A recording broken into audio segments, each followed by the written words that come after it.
নমস্কার বন্ধুরা, welcome to my channel. আজকে বানাবো আলু দিয়ে পুঁই শাকের রেসিপি। পুঁই শাক তো অনেকভাবে, অনেক রকমভাবে আর অনেক কিছু দিয়ে রান্না করা যায়। আজকে আমি একেবারে সিম্পলভাবে রান্না করব। পুরোনো দিনে যেভাবে পুঁই শাকটা রান্না করা হতো সেইভাবেই আমি রান্না করব। আর আমাদের গ্রাম অঞ্চলের দিকে কিন্তু পুঁই শাকটা এইভাবেই বেশিরভাগ রান্না করে খাওয়া হয়। তো আমি সেই রেসিপিটাই আপনাদের সঙ্গে শেয়ার করছি। তো প্রথমেই আমি কড়া বসিয়ে দিয়ে দিয়েছি এখানে কিছুটা পরিমাণ সরষের তেল। তেলটা ভালো করে গরম হলে দিয়ে দিচ্ছি এখানে কেটে রাখা পুঁই শাক। তো আমি আলু পুঁই শাক সব কিছুই কিন্তু একসাথে কেটে ধুয়ে পরিষ্কার করে নিয়েছিলাম।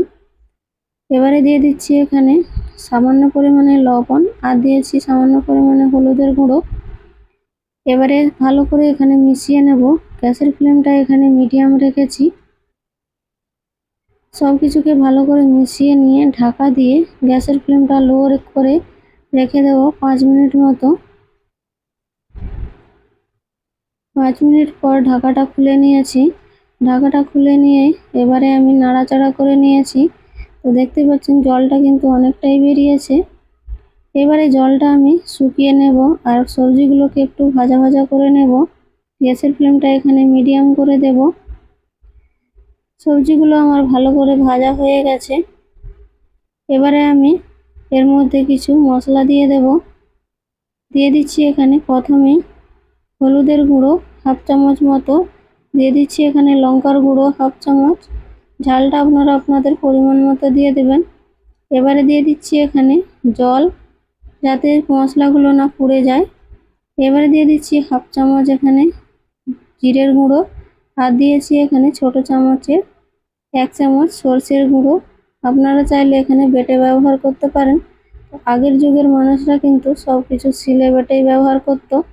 তো আমার কাছে গুঁড়া ছিল তাই আমি এখানে সাদা সরষার গুঁড়োটাই ব্যবহার করেছি। এবারে মশলাটা ভালো করে এখানে কষিয়ে নিতে হবে। মশলাটা ভালো করে যত কষানো হবে তো সবজিটা কিন্তু খেতে ততটাই ভালো হবে। আগের মানুষ কিন্তু খুব বেশি তেল মশলা খেত না। মশলাটাকে খুব ভালো করে ভাজা ভাজা করে নিয়েছি।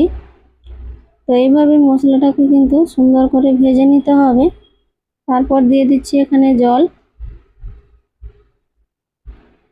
জল খুব বেশি দেওয়ার দরকার নেই, এখানে অল্প করে জল দিলেই হবে।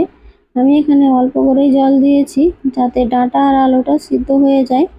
এরকম পর্যায়ে আমি জলটা দিয়েছি।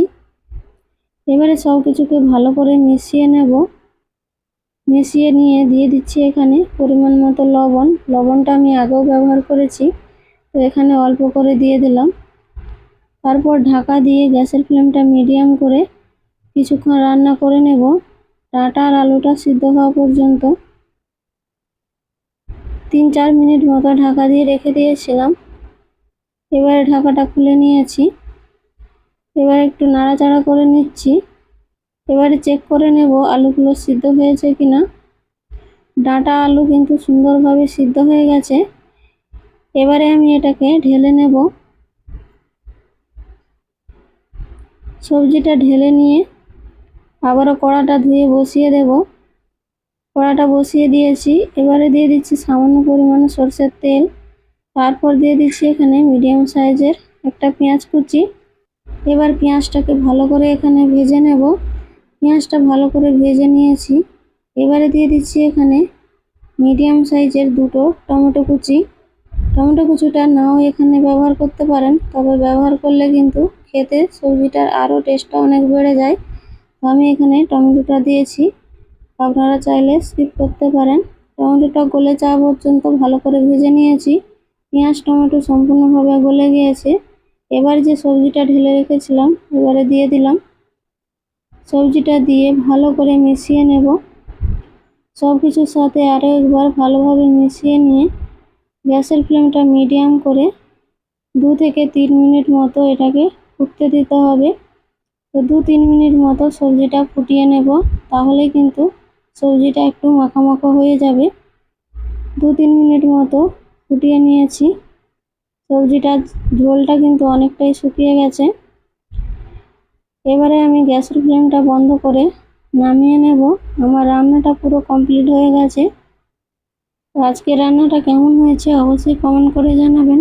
ভালো লাগলে একটা লাইক দিয়ে দেবেন আর বন্ধুদের সাথে শেয়ার করে দেবেন।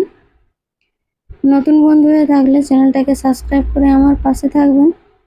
শেষ পর্যন্ত দেখার জন্য অসংখ্য অসংখ্য ধন্যবাদ।